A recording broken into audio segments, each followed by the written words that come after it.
Hello everyone, welcome to केपीला education. इस video में हम बात करेंगे कॉलेजियम सिस्टम पर।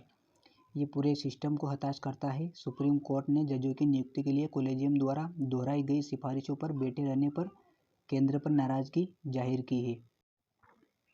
सुप्रीम कोर्ट ने जजों की नियुक्ति के लिए कॉलेजियम द्वारा दोहराई गई सिफारिशों पर बैठे रहने के लिए केंद्र के प्रति नाराजगी व्यक्त की। पीठ की अध्यक्षता कर रहे जस्टिस संजय किशन कौल ने आश्चर्य व्यक्त किया कि क्या एनजेएससी के लागू न होने पर सरकार के असंतोष के कारण सिफारिशों को रोका जा रहा है।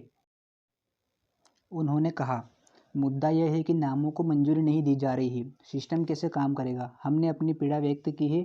ऐसा प्रतीत होता है कि सरकार खुश नहीं है कि एनजेएससी ने संवैधानिक मस्टर पास किया है। क्या नामों को मंजूरी नहीं देने का यह कारण हो सकता है?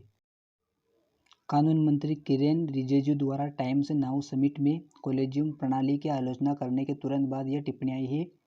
कॉलेजियम प्रणाली भारत के संविधान के लिए विदेशी है और यह देश के लोगों द्वारा समर्थित नहीं है। सरकार से केवल कॉलेजियम द्वारा सुझाए गए नामों पर हस्ताक्षर अनुमोदन की उम्मीद नहीं की जा सकती है। कानून मंत्री ने कहा कि यह सुप्रीम कोर्ट ने अपने विवेक से अदालत के फैसले के माध्यम से हाई कोर्ट और सुप्रीम कोर्ट में नियुक्ति के लिए बनाया गया था। जस्टिस कौल ने कहा कि कानून कॉलेजियम सिस्टम को लेकर लोगों को आपत्ति हो सकती है, लेकिन जब तक यह खड़ा है यह देश का कानून है। उन्होंने आगे कहा, जब कोई उच्च स्तर का व्यक्ति कहता है ऐसा नहीं होना चाहिए था, पूरी प्रक्रिया में समय लगता है। आईबी के इनपुट के लिए जाते हैं, आपके इनपुट लिए जाते हैं।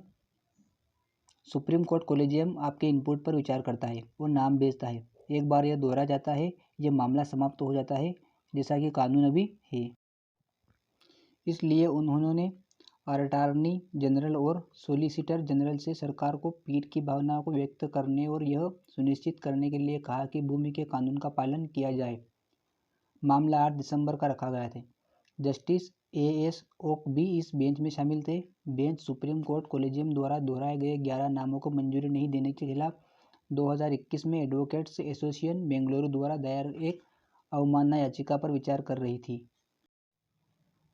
एसोसिएशन ने तर्क दिया कि केंद्र का आचरण पीएलआर प्रोजेक्ट्स लिमिटेड बनाम महानंदी कोलफील्ड्स प्राइवेट लिमिटेड के निर्देशों का घोर उल्लंघन है, जिसमें सुप्रीम कोर्ट ने निर्देश किया था कि कॉलेजियम द्वारा दोहराए गए नामों को केंद्र द्वारा 3 से 4 सप्ताह के भीतर मंजूरी दी जानी चाहिए।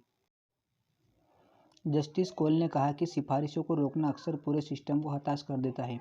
उन्होंने बताया कि कई सक्षम वकील और न्यायाधीश शामिल अनिश्चितता के कारण न्यायपालिका को स्वीकार करने के बारे में अनिश्चित है।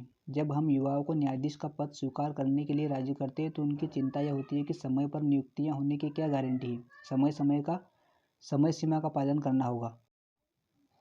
कई सिफारिशें 4 महीने की सीमा पार कर चुकी है, हमें कोई जानकारी नहीं है। एक वकील जिसके नाम की सिफारिश की गई थी दुर्भाग्य से निधन हो गया है। दूसरे ने सहमति वापस ले ली है। कृपया इस मुद्दे को हल करें। मैं इस तथ्य से परेशान हूँ कि पहली पीढ़ी के वकील जो सक्षम हैं और लॉ स्कूल से आए हैं, इस वजह से न्यायपालिका को अस्वीकार कर रहे हैं। सुनवाई के दौरान एससीबीए के अध्यक्ष विकास सिंह ने कोर्ट का ध्यान उनके बयानों की ओर खींचा।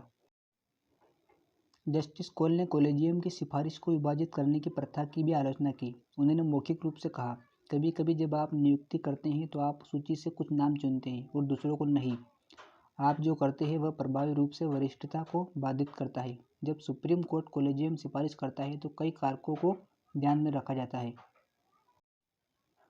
11 नवंबर को नियुक्तियों में देरी के लिए केंद्र की आलोचना करते हुए कोर्ट ने सचिव न्याय को नोटिस जारी किया था। पीठ ने आदेश में कहा, नामों को लंबित रखना स्वीकार्य नहीं है। हम पाते हैं कि नामों को होल्ड पर रखने का तरीका, चाहे विधिवत अनुशंसित हो या दोहराया गया हो, इन व्यक्तियों को अपना नाम वापस लेने के लिए मजबूर करने का एक तरीका बन रहा है, जैसा कि हो रहा है।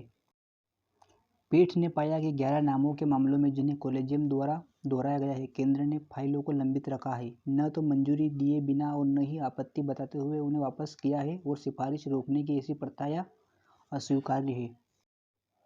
पीठ ने आदेश में कहा, अगर हम विचार के लिए लंबित मामलों की स्थिति को देखते हैं तो सरकार के पास 11 मामले लंबित हैं जिन्हें कॉलेजियम ने मंजूरी दे दी थी और अभी तक नियुक्तियों का इंतजार कर रहे हैं।